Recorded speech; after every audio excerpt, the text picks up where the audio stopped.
اللہ کے ناموں کے ساتھ، یا دوسری روایت ہے بحمد اللہ، اللہ کی تعریف اور توصیف کے ساتھ نہ کی جائے تو وہ کام ناقص رہ جاتا ہے۔ فہو اقطع ہوا جسم ہے، علماء کرام بیٹھے ہیں، جہاں غلطی ہوگی فوراً پکڑیں گے، اس لیے تھوڑا چپ کے چلنا پڑتا ہے۔ اس لیے فہو اقطع ہوا جسم ہے کہ وہ کام ناقص رہ جاتا ہے، گم بریدہ رہ جاتا ہے، ادھورا رہ جاتا ہے۔ تو محمد الرسول اللہ کی حدیث ہے، اس کے باوجود یا مسلمان ہونے کے بعد کوئی کام کر رہے تو بسم اللہ بھی بھول جا رہے ہیں۔ تو خیر، نکاح ہونے کے بعد اب تمام تر تقریب 25 سے لے کر 40 سال کے بیچ کا جو عرصہ، اس کو چھوڑ دیجیے، وقت کی نزاکت کو سمجھتے ہیں، ورنہ رات ختم ہو جائے گی، بات بھی پوری نہیں ہوگی، مفتی صاحب بھی سو جائیں گے، نیند جو ہے نا آج رات کالی ہو گئی، اس لیے چھوڑیے۔ 40 سال کی عمر پہنچتی ہے نبی کریم علیہ السلام کی، 25 سال میں شادی ہوئی تھی، 25 اور 15 کتنے ہو گئے؟ 40 سال۔ ان 15 سال کے عرصے میں ایسی ریاضت محنت کی ہے کہ اس نوجوانی کے عالم میں بھی اگر راستے میں چل رہے ہیں تو نگاہیں اوپر نہیں اٹھ رہی ہے، اس لیے کہ کہیں ایسا نہ ہو کہ نگاہ اوپر جائے گی تو کسی غیر محرم پر پڑ جائے گا جو حرام ہے۔ آگے دستور ہے اللہ کے رسول کے اوپر، یہ قرآن مقدس کے ذریعے سے بتلایا گیا، حدیث رسول کا یہ فرمان ہے، لیکن امت مسلمہ کا اس پر عمل نہیں ہے۔ اس وقت نبی کریم علیہ السلام نبی ابھی تک نہیں بنائے گئے، لیکن اس بات پر ان کا عمل تھا کہ نگاہیں نیکی کر کے چل رہے ہیں۔ تو ان 40 سال کی عمر میں، اس وقت سے پہلے، یہ غار حرا جان رہے ہیں، ایک پہاڑ ہے، اس پہاڑ کے اندر ایک کھو ہے کہ تمام طریقے طرف سے بند ہے، ایک طرف سے راستہ کھلا ہوا۔ اس کھو کے اندر بیٹھ کر اللہ کی دھیان جمائے ہوئے اللہ کو یاد کر رہے ہیں۔ اسی آسمان میں کئی وقت، کئی مہینہ، کئی ہفتہ گزر جانے کے بعد اللہ کی طرف سے پیغام آتا ہے، حضرت جبرائیل آتے ہیں اور قرآن مقدس کا نزول ہوتا ہے، سب سے پہلی وحی ہوتی ہے، اور حضرت جبرائیل آ کر کہتے ہیں اقرا۔ لفظی اقرا کا معنی ہے، عربی کے اندر پڑھیے، ہم اپنی زبان میں بولتے ہیں پڑھو۔ تو اللہ کے رسول بچپن سے لے کر 40 سال کی عمر کو پہنچے ہیں، کسی مکتب میں پڑھنے کے لیے نہیں گئے، کسی مدرسے میں پڑھنے کے لیے نہیں گئے، کسی اسکول، کالج اور یونیورسٹی میں پڑھنے کے لیے نہیں گئے۔ اس لیے اللہ کے رسول نے کہا قاری کہ میں پڑھا ہوا نہیں ہوں، اللہ کے رسول نے کہا کہ میں پڑھا ہوا نہیں ہوں، اس لیے کہ لفظی اقرا سے ان کی سمجھ میں آ رہا تھا کہ کہہ رہے پڑھو، اور میں کیا پڑھوں، اس لیے کہ بچپن سے لے کر آج تک میں نے کسی کے سامنے جا کر پڑھا نہیں ہوں، امی تھے، اسی لیے تو کہا کہ اللہ کے نبی جو ہے وہ امی ہے، ان پڑھ کو کہتے ہیں، جاہل کو کہتے ہیں۔ دوسری مرتبہ کہا، پھر وہی جواب دیا۔ تیسری مرتبہ حضرت جبرائیل علیہ السلام نے سینے کو سینے سے ملا کر دبایا ہے اور کہا ہے اقرأ بسم ربک الذی خلق۔ اس نے بھی پورا پڑھ کے بتلایا، تو ان کے دماغ میں بات آئی، سینہ سے ملنے کے بعد منکشف ہوا اور یہ بات سمجھ میں آ گئی کہ یہ کہہ رہے ہیں جو میں کہہ رہا ہوں وہی کہو۔ انہوں نے کہا پڑھیے اقرأ بسم ربک الذی خلق خلق الانسان من علق۔ اس جگہ کی آیت نازل ہوئی، یہ پہلی وحی ہے، نبی کریم علیہ السلام نبی بنا دیے گئے، لیکن معلوم ہے کیا ہوگا، حضرت جبرائیل کی پہلی مرتبہ صورت دیکھی ہے۔ آج اگر کوئی پرچھائی کو دیکھ کر ڈر جاتا ہے تو زندگی میں اس کا ڈر کبھی ختم نہیں ہوتا، کہتا بھوت آ رہا ہے۔ حضرت جبرائیل کی پہلی صورت دیکھی تھی، آپ کو اندازہ ہوگا کہ حضرت جبرائیل کے 100 بازو ہے، 2 بازو کو کھولتے ہیں تو پورے مشرق سے مغرب کو ڈھانپ لیتے ہیں۔ شکل و صورت کیسی ہو، گھبراہٹ تھی، اسی لیے تو کہا یا ایھا المزمل یا ایھا المدثر، اس کو پڑھیں گے تو اندازہ ہوگا۔ اسی لیے تو کہا کہ علماء کرام سے رابطہ کو جوڑیے اور آپ ان سے معلوم کیجئے، قرآن کریم کو صحیح کیجئے، ان کے ترجمے کو پوچھیے، معلوم کیجئے، تفسیر کو پوچھیے، تب معلوم ہوگا۔ چند صورتیں یاد کرنے کے بعد ہم اپنے دل میں خیال کرتے ہیں کہ صاحب پکے نمازی ہیں، 25 سال سے نماز پڑھ رہا ہوں۔ بہت لوگ کہتے ہیں صاحب معلوم ہے 25 سال سے نماز پڑھ رہا ہوں، لیکن 25 صورت بھی صحیح نہیں ہے۔ اس لیے ضرورت ہے علماء کرام سے رابطہ جوڑنے کی، اور جوڑنے کے بعد اس سے قرآن کو سیکھنے کی، مسائل کو معلوم کرنے کی۔ 25 سال سے وضو کر رہا ہے، وضو کا طریقہ معلوم ہے، وضو کے اندر کتنے فرائض ہیں یہ معلوم نہیں، اس لیے سیکھنے کی ضرورت ہے۔ اگر ہل چلانے کی ضرورت پڑتی ہے، کھاد کو بوننے کی ضرورت پڑتی ہے، تو ہم پوچھتے ہیں کاشتکار کو جو ماہر ہوتا ہے کہ اتنی زمین ہے کتنا کھاد ڈالا جائے گا کہ میرا جو ہے چاس خراب نہ ہو، ہم اپنی زبان میں چاس بولتے ہیں تو خراب نہ ہو، تو ان کو معلوم کرتے ہیں۔ جبکہ شریعت اسلامیہ کا ایک ایک مسئلے کو معلوم کرنا امت مسلمہ کے اوپر فرض ہے، علم کا حاصل کرنا۔ اطلبوا العلم، اس کو معلوم کیجیے۔ اور کب سے کب تک ہوتا ہے؟ من المہد الی اللہ، طلب العلم فریضۃ علی کل مسلم و مسلمہ۔ بعض مرتبہ زبان سے ذہن سے نکل جاتی سبقت لسانی کے طور پر، طلب العلم فریضۃ علی کل مسلم و مسلمہ۔ عورت بھی محفوظ نہیں ہے، عورتیں سوچتی ہیں مرد تو نماز پڑھ رہے ہیں، مجھے پڑھنے کی ضرورت نہیں، کھانا بنا کے دیتی ہوں یہی کافی ہے۔ عورت بھی یاد رکھے اگر ہماری آواز سمجھ آ رہی ہے تو عورت بھی اس ذمہ داری سے باہر نہیں ہے۔ جو چیز تمہاری زندگی میں فرض ہے تو ان کا علم حاصل کرنا فرض ہے نا بھائی؟ اگر نماز فرض ہو گئی تو نماز کا علم حاصل کرنا فرض ہے۔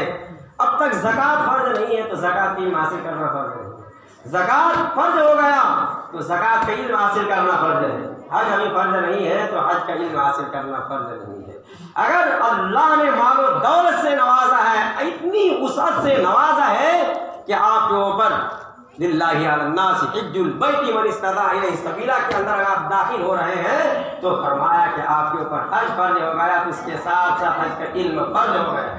تمام علوم کو حاصل کیجیے، اگر علم حاصل کیے بغیر آپ نے الٹا سیدھا حج کر کے آ گیا، کل قیامت کے میدان میں آپ کے دامن کو پکڑ لے گا کہ بتاؤ حج کے میدان میں گیا تھا لیکن حج فرض ہونے کے بعد اس سے پہلے تمہارے اوپر علم فرض ہو گیا تھا، اس کا حاصل کرنا فرض ہو گیا تھا، ان کا جاننا فرض ہوا تھا، تم نے جاننے کی کوشش نہیں کی، کسی علماء سے پوچھنے کی کوشش نہیں کی۔ صرف مدرسے میں بیٹھ کر پڑھنا ہی علم حاصل کرنا نہیں ہے، علماء سے معلوم کیجیے، ان کو سیکھیے، یاد کیجیے، تو اس میدان ہمارے دامن کو پکڑ لے گا تو ہم اپنی دامن کو نہیں چھوڑا سکیں گے، جواب نہیں دے سکیں گے۔ اس لیے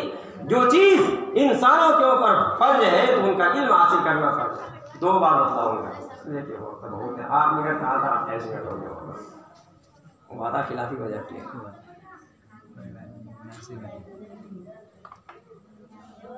تو ایک بات یہ سمجھ میں آئی کہ جو چیز انسان کے اوپر فرض ہے تو اس کا علم حاصل کرنا فرض ہے، لیکن ہم نے سوچا ہے کہ بچوں کی زندگی صرف پڑھنے کی ہے،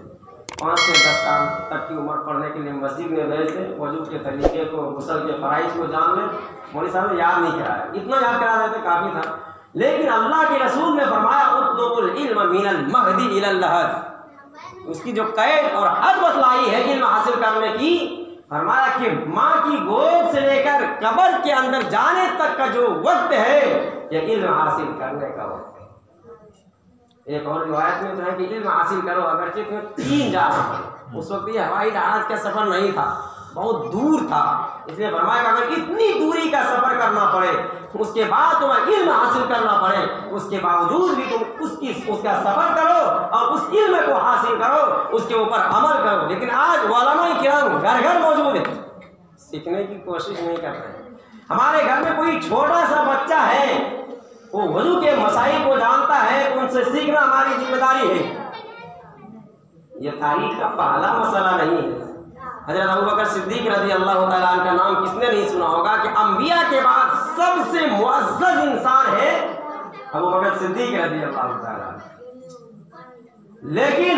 اللہ کے رسول جب انتقال کر گئے تو ان کی ایک بیوی اما عائشہ، نبی کریم علیہ السلام کی جتنی بیویاں ہیں وہ تمام امت مسلمہ کی ماں ہیں، تو فرمایا کہ عائشہ رضی اللہ تعالیٰ عنہ کی اس وقت 18 سال کی جب انتقال کر رہے تھے اللہ کے رسول، لیکن 9 سال میں رخصتی ہوئی تھی، 9 سے لے کر 18 تک 9 سال کا وقفہ ہے۔ ان 9 سالوں میں اتنے مسائل کو سیکھا ہے اللہ کے رسول سے کہ بڑے سے بڑے صحابہ بھی کسی مسائل میں پھنس رہے ہیں تو کہاں جاتے ہیں؟ حضرت ابوبکر صدیق رضی اللہ تعالیٰ کسی مسائل میں پھنس رہے ہیں، معلوم نہیں ہو پا رہا ہے تو دوڑتے ہوئے جاتے ہیں اما عائشہ اپنی بیٹی کے پاس، جو ان کی بیٹی ہے، سگی بیٹی ہے، ان کے پاس جا کر مسئلہ معلوم ہوتا ہے۔ ہم سرماتے پوتا سے پوچھیں گے صاحب لوگ کہے گا کہ اتنا بوڑھا ہو گیا، وضو کے فرائض معلوم نہیں، غسل کا طریقہ معلوم نہیں، شرمانے کی ضرورت نہیں ہے، ان کو پوچھنے کی ضرورت ہے، یاد کرنے کی ضرورت ہے، اس لیے کہ نبی کریم علیہ السلام نے ہمارا کتنا خیال کیا ہے اور ہم کتنا بھول رہے ہیں، دو باتوں سے اندازہ ہوگا، اور انہی دو باتوں پر اپنی بات کو ختم کروں گا کہ نبی کریم علیہ السلام ہم لوگوں کو روئے زمین پر رہ رہے ہیں تو بھی یاد رکھ رہے ہیں، اور عرش معلیٰ پر گئے ہیں، اس مقام پر بھی ہمیں اور آپ کو یاد کیا ہے۔ عرش معلیٰ پر نہیں گئے، کچھ صاحب کہہ رہے ہیں کہ نہیں گئے، ارے نہیں گئے تو نماز کہاں سے ملی؟ عرش معلیٰ پر جانے کے بعد ہی نماز فرض ہوئی ہے۔ پوچھے علماء کرام سے کہ نبی کریم علیہ السلام پوچھے قرآن کریم سے، قرآن کریم کہے گا سبحان الذی اسری بعبدہ لیلا من المسجد الحرام الی المسجد، یہ کہے گا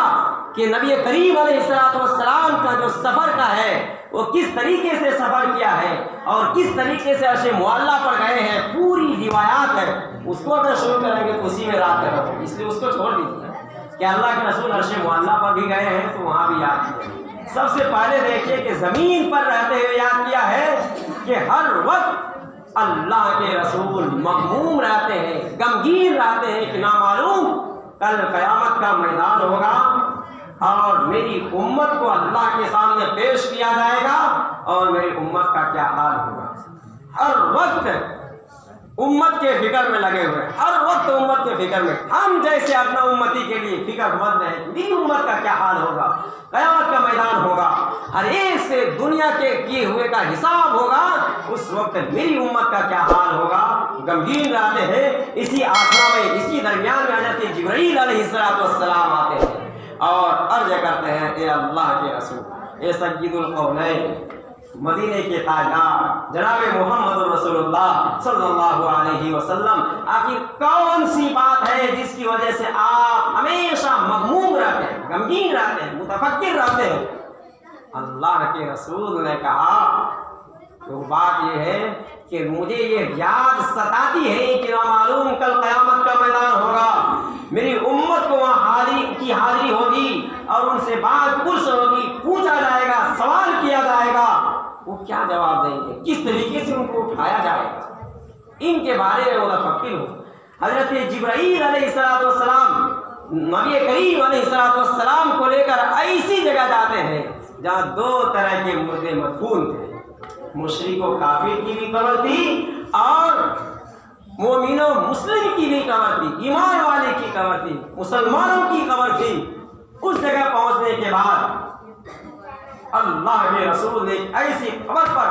حضرت جبرائیل علیہ السلام نے ایسی قبر پر ہاتھ ماری ہے جو مشرک اور کافر کی قبر تھی۔ مشرک کرتے ہیں اللہ کی ذات اور اللہ کی صفات میں کسی غیر کو شریک کر دے، کوئی چادر چڑھا رہا ہے قبروں پر جا کر،